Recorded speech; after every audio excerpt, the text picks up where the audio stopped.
Robert Clive के बाद east India company की दशा निरंतर खराब होती गई और ब्रिटेन में लोग बंगाल के कुशासन एवं अव्यवस्था के कारण चिंतित हो गए। सन 1773 ईस्वी में आते आते कंपनी के दिवालिया हो जाने की स्थिति भी आ गई। ब्रिटेन में लोगों ने ईस्ट इंडिया कंपनी के मामलों की जांच के लिए ब्रिटिश संसद को विवश किया और जांच के लिए एक टीम बनाई। कंपनी के बड़े अधिकारियों ने भारतीय जनता के हितों का कोई ध्यान नहीं रखा एवं उनके साथ कई तरह के भेदभाव भी किए गए। उस समय ईस्ट इंडिया कंपनी आर्थिक संकट से गुजर रही थी, अतः विवश होकर कंपनी ने इंग्लैंड की सरकार से 90 लाख पाउंड के ऋण की याचना की। यद्यपि गृह सरकार कंपनी का सूत्र संचालन अपने हाथों में नहीं लेना चाहती थी, परंतु कंपनी को नष्ट होते हुए भी नहीं देखना चाहती थी। इस संबंध में इंग्लैंड की पार्लियामेंट ने सन 1773 ईस्वी में 2 कानून पारित किए। प्रथम कानून के अनुसार कंपनी को ब्रिटेन सरकार 14 लाख पाउंड की धनराशि देगी, जिसे 4% वार्षिक के हिसाब से वापस लेगी। दूसरा कानून था रेगुलेटिंग एक्ट। इस एक्ट से कंपनी के हाथों से उसकी राजनीतिक सत्ता बिल्कुल समाप्त हो गई। यह भारत के मामलों में ब्रिटिश सरकार का सीधा हस्तक्षेप था। कंपनी के निदेशकों से कहा गया कि कंपनी के सैनिक और असैनिक एवं राजस्व संबंधी सभी कार्य एवं कागजात ब्रिटिश सरकार के सामने रखा करेंगे। इस एक्ट के अंतर्गत बंगाल के गवर्नर को कंपनी के संपूर्ण भारतीय क्षेत्र गवर्नर जनरल बनाया गया।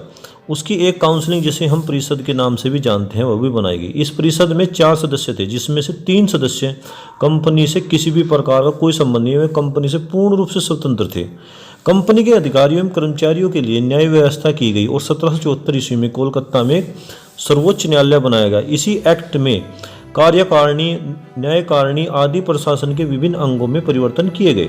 इस एक्ट की निम्नलिखित विशेषताएं। इस एक्ट के अनुसार कोलकाता का गवर्नर ब्रिटिश भारत का गवर्नर जनरल बना दिया गया। बम्बई व मद्रास के गवर्नर बाहरी नीति एवं देशी राज्यों से संधि विग्रह आदि विषयों में उसके अधीन कर दिए गए।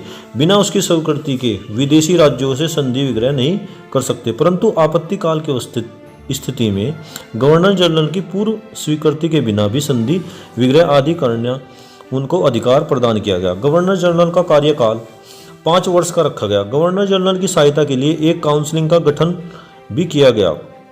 इस काउंसिलिंग में गवर्नर जनरल के अतिरिक्त 4 सदस्य थे। इन सदस्यों का कार्यकाल 4 वर्ष का रखा गया। गवर्नर जनरल का वेतनमान 25,000 पाउंड प्रति वर्ष, सदस्यों का वेतन 1,000 प्रति वर्ष रखा गया। इस एक्ट के अनुसार वारेन हेस्टिंग प्रथम गवर्नर एवं फ्रांसीसी कवेलरिन, मानसन और बारवेल काउंसिलिंग के सदस्य नियुक्त थे। इन सब की नियुक्ति ब्रिटिश सरकार ने स्वयं कर दी थी, लेकिन बाद में भविष्य में रिक्त स्थानों की पूर्ति कंपनी के बोर्ड ऑफ डायरेक्टर्स के द्वारा होने का नियम रेगुलेटिंग एक्ट में रखा गया। इसके अतिरिक्त एक्ट के अनुसार अब कंपनी के सैनिक एवं राजनीतिक शासन का सविस्तार सूचना भी संचालन बोर्ड ऑफ डायरेक्टर को सेक्रेटरी ऑफ स्टेट के पास भेजनी होगी। रेगुलेटिंग एक्ट के अनुसार एक सुप्रीम कोर्ट की स्थापना की गई, जिसके मुख्य न्यायाधीश को 8,000 पाउंड एवं अन्य न्यायाधीश को 6,000 पाउंड वार्षिक निश्चित किया गया। कंपनी का कोई भी कर्मचारी बिना लाइसेंस के निजी व्यापार नहीं कर सकता था और न ही कोई भेंट या उपहार ग्रहण कर सकता था।